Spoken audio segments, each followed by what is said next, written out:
this talk.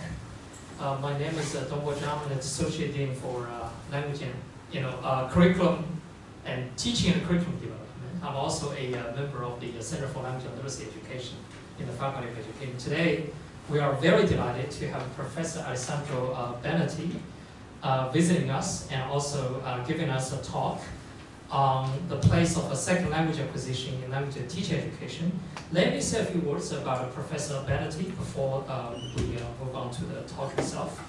Professor Benetti is a professor and head of the School of Education at University of College Dublin in Ireland, also known as UCD. And he's also an honorary or visiting professor at many universities in the world, including University of Hong Kong, Macquarie University in Australia, and also York. Is that York University in Canada or in the UK? No, in the UK. In the UK, so okay, all right, thank you.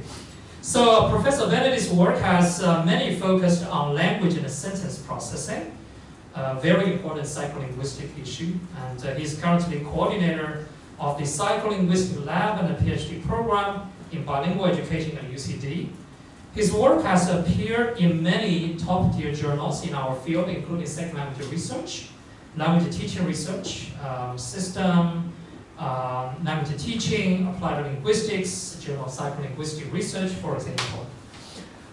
Professor Benetti is also a co-editor of the Cambridge University Press SLA Elements, and also the Bloomsbury book series, Bloomsbury Applied Linguistics, Research Issues and Methods.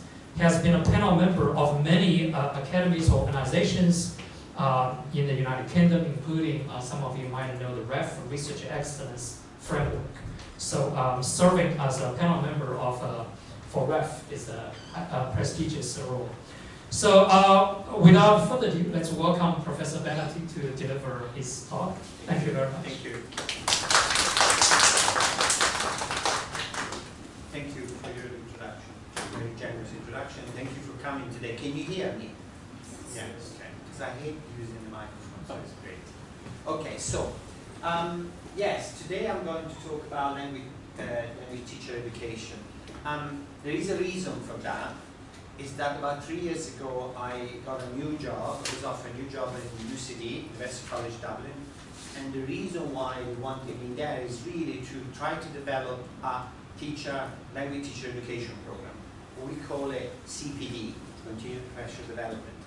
And so in my first year at UCD, I realized that the current training program available lacked of really a module on second language acquisition. It also didn't have a module on language. So very often when I was talking to teachers, they maybe had not, in my view, not an accurate view of what language is, and did not know most of the findings over the last 40 or 50 years about how people actually learn languages.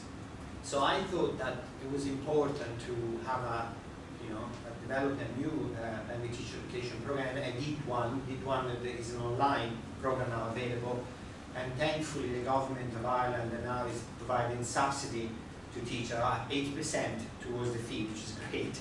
So they're able to, in my view, benefit from a module that contains at least an element of second language acquisition, and also an element of language.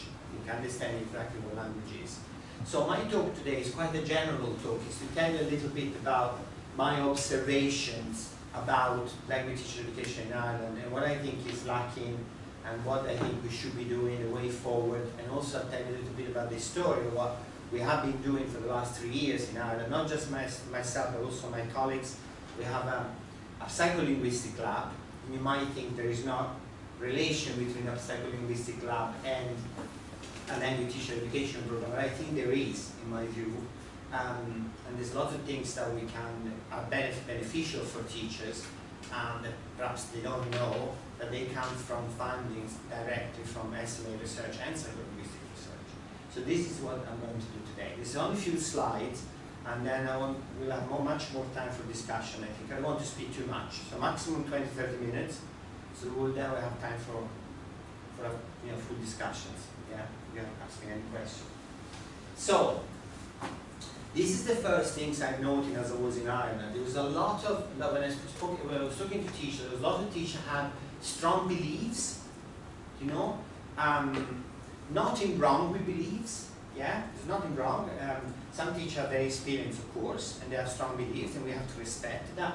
However, one of the things that I wanted to point out to teachers was that there is a difference between beliefs and facts, yeah. I obviously don't disregard completely a belief, but I think that my approach will be a scientific approach, and therefore I want to look at facts. So for instance, I thought there was a mismatch, I call it a mismatch, between what teachers think about how people learn languages, or what teachers think about how we should teach languages as well, so language teaching, language learning. There's a mismatch between that and between what we know about how people learn languages and what we know about how we should actually teach languages. What's probably the most effective way to teach language?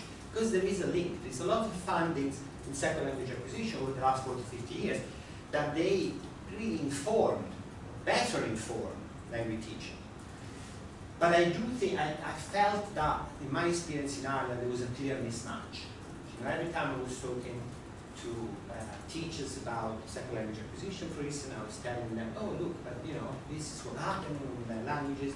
Teachers were not aware of that, or they have different views, and very much those views were based on their experience. So they're very based more on beliefs as opposed to evidence, facts, scientific evidence.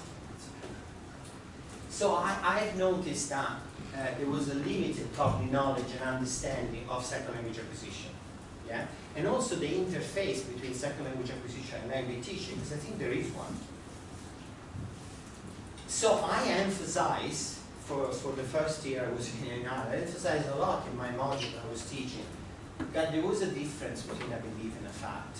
You know, I made a lot of examples. I give a lot of examples to teachers. I was teaching also in an undergraduate program. It was a BEd in language education. So there were actually young students, 18. So I thought it's important that from the start, they should know about second language acquisition. So I spent about 6 months and I wrote a book. I wrote a textbook specifically for this module, which I'm going to show you after. And I wrote it in a very simple way, such a simple way that I just wanted to send a message. You know, those are the ingredients, the main ingredients of second language acquisition. This is what we can, the information we can take out of the research, out of the evidence, that could be very, very beneficial for language teaching and teachers. So an example is this. Now, teachers in Ireland, for instance, were coming to me and saying, language is a skill, you know, or knowing a language is about knowing the rules of the language. So they were making these equations, you know. Knowing a language is about knowing the rules, so language is a skill, you know, like, you know, driving a car or playing tennis or learning how to play chess, you know. This idea that practice makes perfect, you know. They have these strong beliefs. And also that grammar is learned and should be taught explicitly. You know, there's a lot of emphasis on explicit language teaching. And I think I was surprised because, again, I thought that was also a mismatch in relation to the curriculum they have. Because the curriculum in Ireland is based on the European framework. And the European framework for foreign languages is quite communicative. It's quite actually task-based. It's quite interactive. They encourage, you know, teachers to use language tasks. So I was a bit surprised that this was a strong belief, and so those were strong beliefs, and so I emphasized that facts are telling us something slightly different. For instance, that language, at least not linguistically, is not a skill, is not a list of rules necessarily, and is not certainly learned explicitly. We know that most of language is learned implicitly, or largely implicitly. Also, I wanted to emphasize to them that it's actually comprehensible and meaningful input that is kind of the main ingredient for language acquisition. and not explicit practice. Not practice, practice, practice make perfect. You know, there's very little evidence, actually, there's no evidence that that is the case. So, the other point that I was making to them, which is basically a fact, is that there is a distinction between explicit and implicit knowledge. They are qualitatively different. We even think that they sit in different parts of the brain. There might not be a connection between the two. So the idea that I will magically, I teach something explicit and then it turns into implicit, that's not really the case. At least there is no strong evidence pointing to that. So I was kind of trying to emphasize to them that we have to look at facts, not beliefs. Yeah. Another clear belief that I noticed was, common among teachers and even young students in the undergraduate program, was that explicit knowledge turned into implicit. So this idea that the teacher was telling them that, look, practice, practice, practice, learn the rules, practice mechanically. Very often the practice in school is drilling.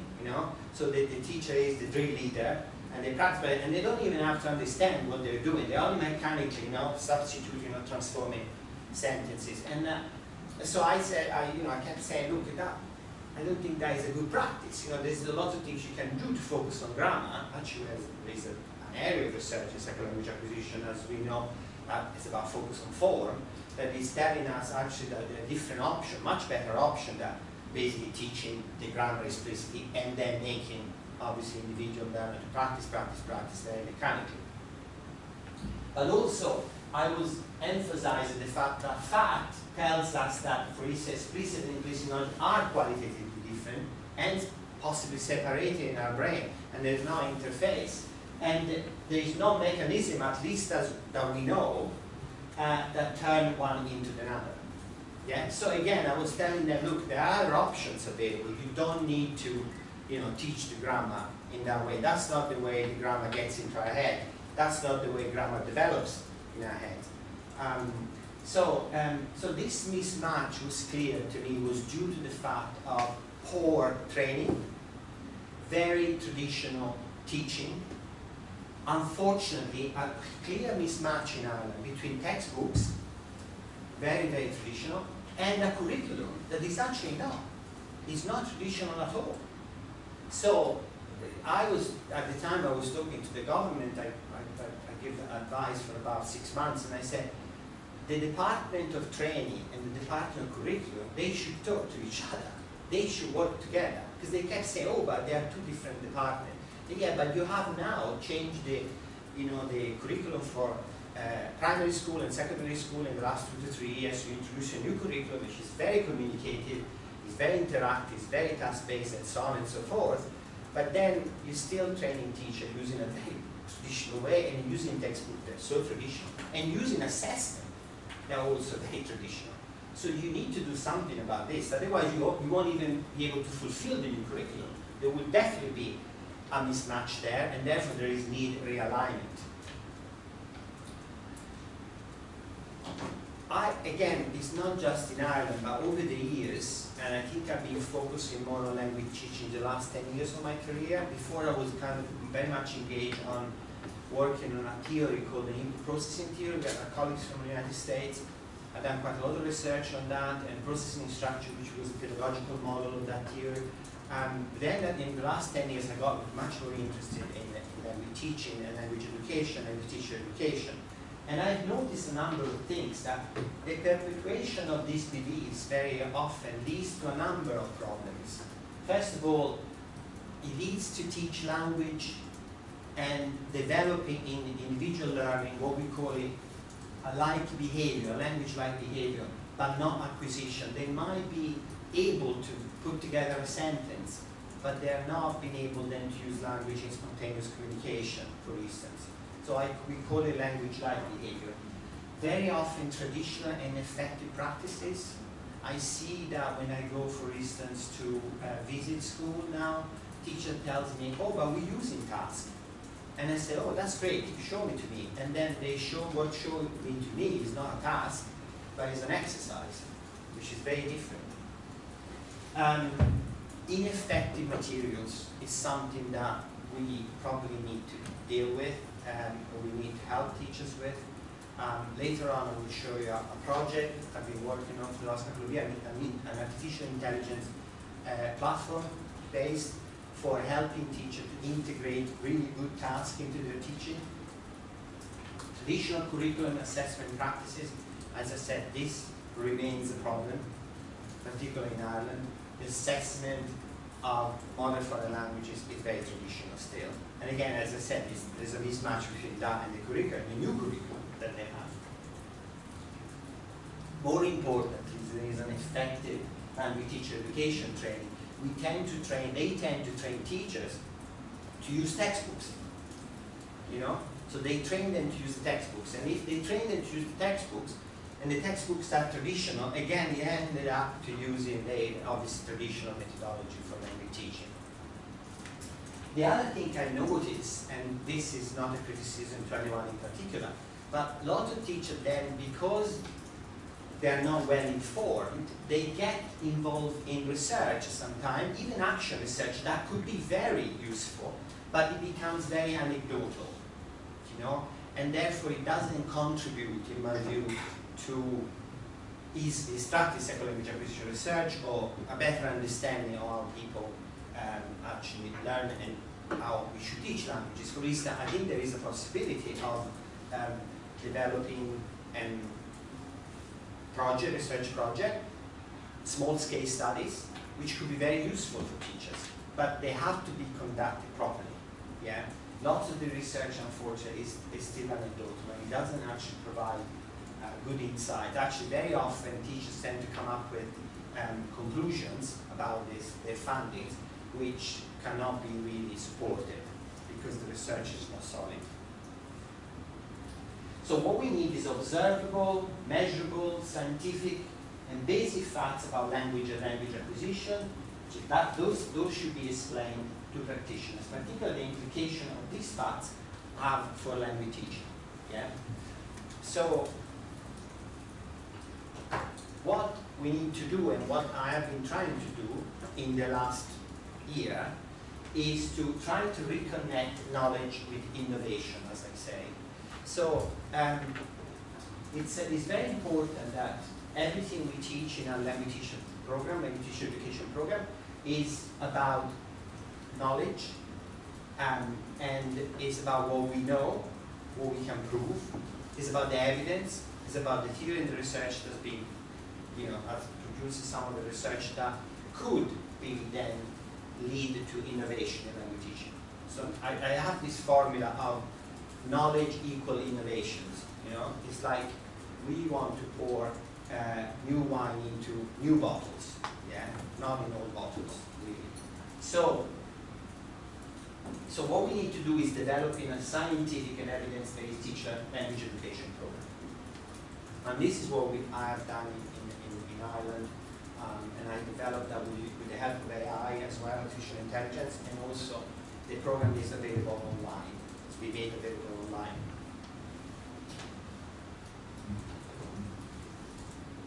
So one of the things we should not do then is we should not train language teachers to use textbooks.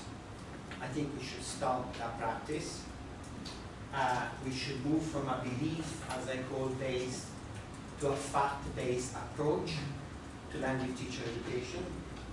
We should promote scientific-based practices, moving from belief-based teaching, fact-based teaching, reconnecting. I call reconnecting, I would say, but maybe connecting for the first time, because I don't think we never really connected from the start, to evidence on how we learn languages. And we should include modules on language and second language acquisition in a language teacher education program. The actual language teacher education program I developed contains 3 modules, contains more than 3 modules, but 3 modules very focused on what language is, what communication really is, and findings from second language acquisition that could be useful for teachers and teaching.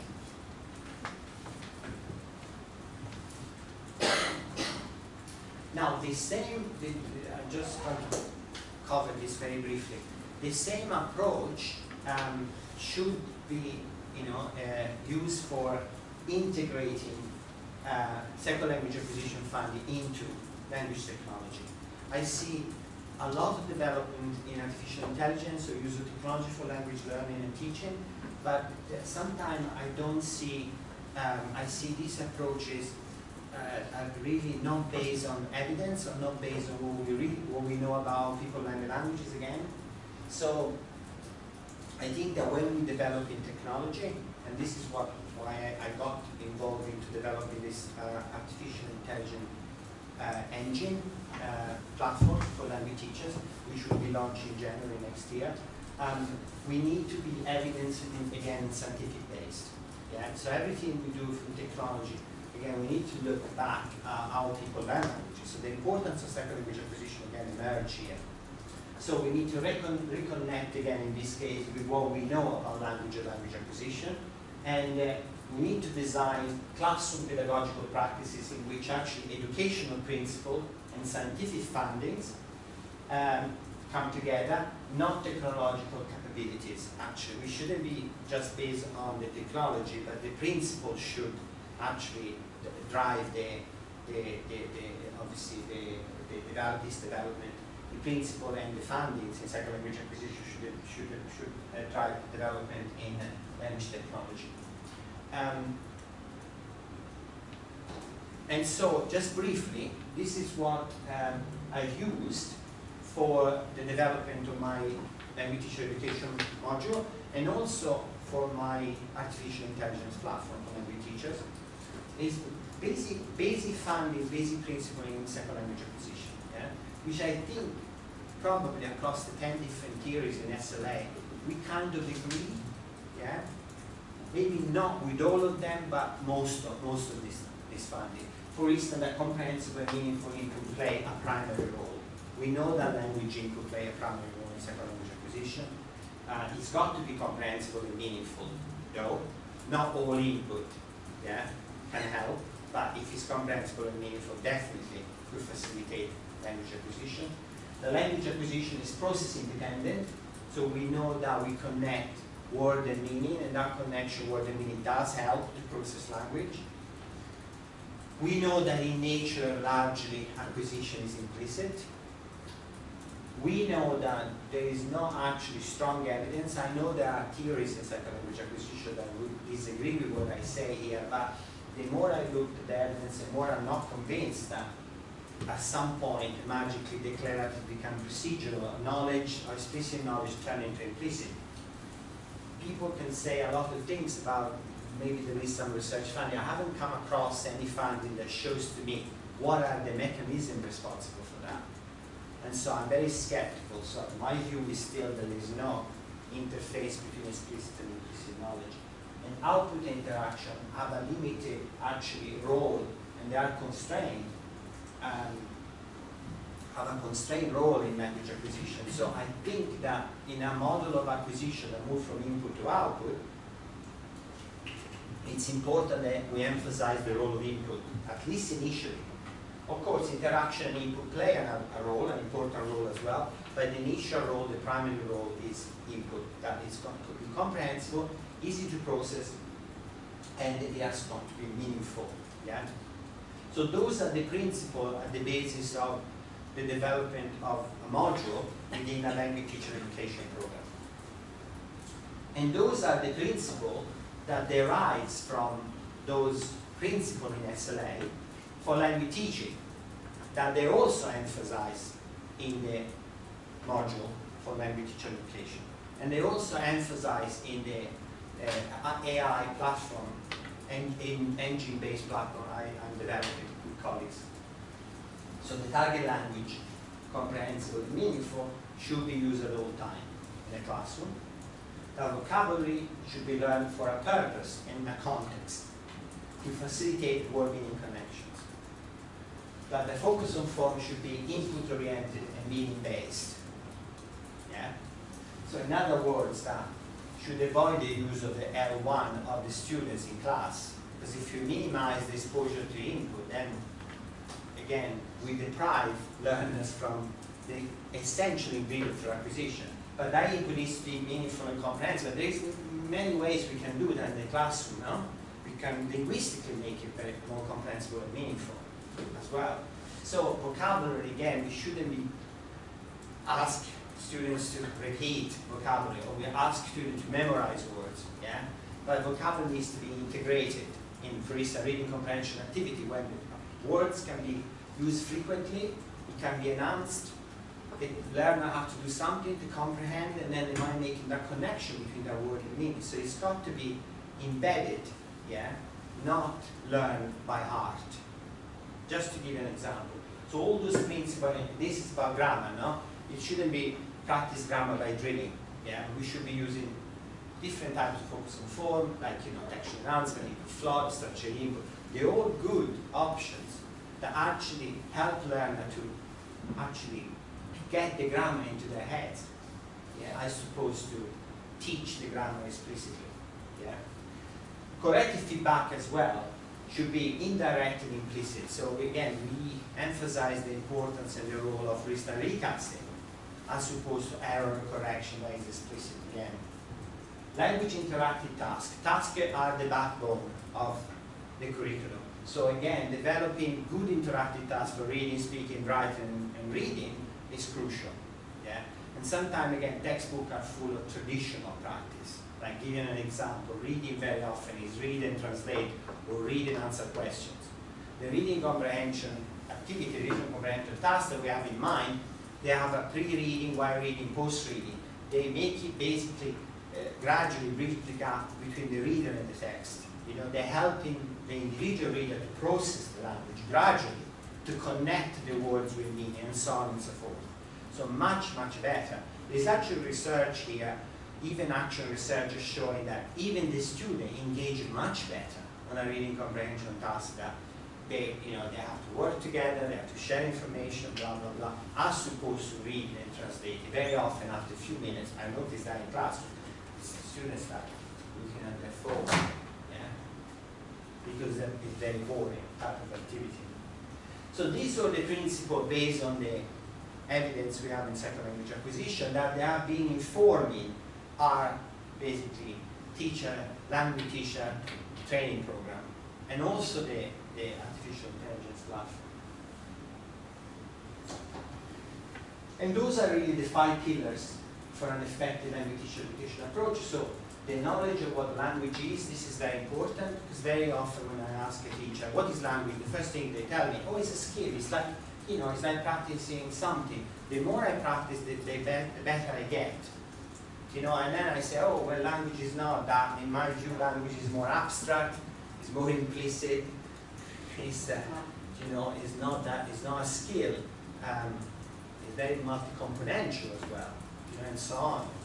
So it's much more complex than simply say it's a skill. The knowledge about how acquisition happens, this is very important. That at least to have a module in any language teacher education program, evidence-based. Yeah? People might have different views in second language acquisition, but I think there's a lot of things that we know and we probably agree.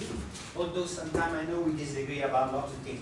But we come to agree to many points, and I think those points at least needs to be made. The teacher needs to be aware of those points. And then possibly the link between what we know and what we could do to better teach languages.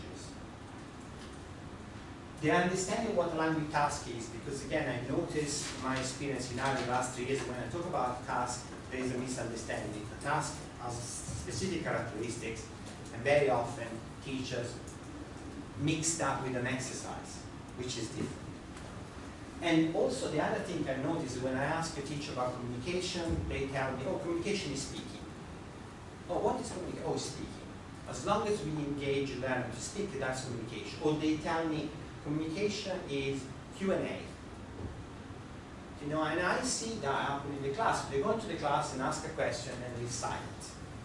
Like for instance, we go into class, an Italian class, and they say, cosa hai fatto al weekend? What did you do on the weekend? And no one answers the question. Maybe after a few minutes, one person ventures an answer. That is not communication, no? And that is not very, very good, effective way of engaging learners in communication. So the exchange information tasks, for instance, are very good at that. They are helping learners to interpret language, negotiate language when there is a breakdown of communication. They are set in a way where you are the architect of the activity, and you're shaping up the activity in a way that learners get the opportunity for understand language, for negotiate language when necessary, for expressing language in real situations, for a real purpose. So that is much, much better. That is what communication is. So teachers are completely unaware of this, in my experience. So the effective and scientific-based integration of language technology is also important. There is not a module on language technology very, very often. And of course, it's an important one. We know that artificial intelligence is going to play an important role in our life. Very often, now probably they start introducing this module, but again, there is a mismatch between the use of language technology and the good use of language technology, which needs to be, again, connected to what we know about how people learn language. And we need to be the architect of that. You know, we need to be in charge of that, in shaping up artificial intelligence to serve language teachers and teaching accurately and appropriately, I think. So this is basically the second language acquisition and teacher education new module that I developed, which was offered in January 2026, and now is being approved by the government. It's 80% subsidy towards this, so it hasn't been approved yet, sorry, but it's been proposed to, and we're hoping that it will be approved soon so teachers can take that course. It's like a CPD, it's online, as I said, it's available online. This is a manifesto that we set up last year. We did a conference in UCD, and we had people talking about vocabulary, people talking about communication, people talking about tasks, people coming talking about grammar, all SLA experts, and then at the end we decided to put together a manifesto of language teaching, evidence-based. Yeah? So we're hoping that this could have an impact. And again, this has served very much for the development of the CVD I showed you before. This is a couple of publications. This is the book I mentioned to you that I wrote for the students, actually in UCD, because I thought that I had to write something very basic and simple to send a message, you know, to make sure that people understand the basic ingredients. The second language acquisition, there's a link between SLA and language teaching and so on. And this is a second edition of a book that I wrote with other colleagues of mine in the United States, which is also, I think, is based on question in SLA. And again, it would be useful if teachers could use it, you know, in their preparation in the language teacher training program. This is our psycholinguistic lab. We're doing some experiments, and some of these experiments, because we're mostly looking at how people process language, simple sentence, for instance, what they process, what they don't process, and why. And so we're doing a bit of research there, and I think this is, you know, believe it or not, I think some of the research in psycholinguistics could actually be helpful for language teachers to make them understand how people actually process. What they process in a sentence is very important, for instance. Or understanding some of the strategy that can be used to understand language and so on. So input processing theory actually has helped language teachers in introducing a different type of focus on form called structure input, which has been proved to be quite successful in helping learners to make connection between form and meaning in some cases. This is the platform that I was talking to you before. It's called PEDL, and it's an artificial intelligence platform for language teaching. This is some of my recent publications. And that's it. That's all I have to tell you. So we've got probably time for questions now. We have plenty of time. Thank you very much.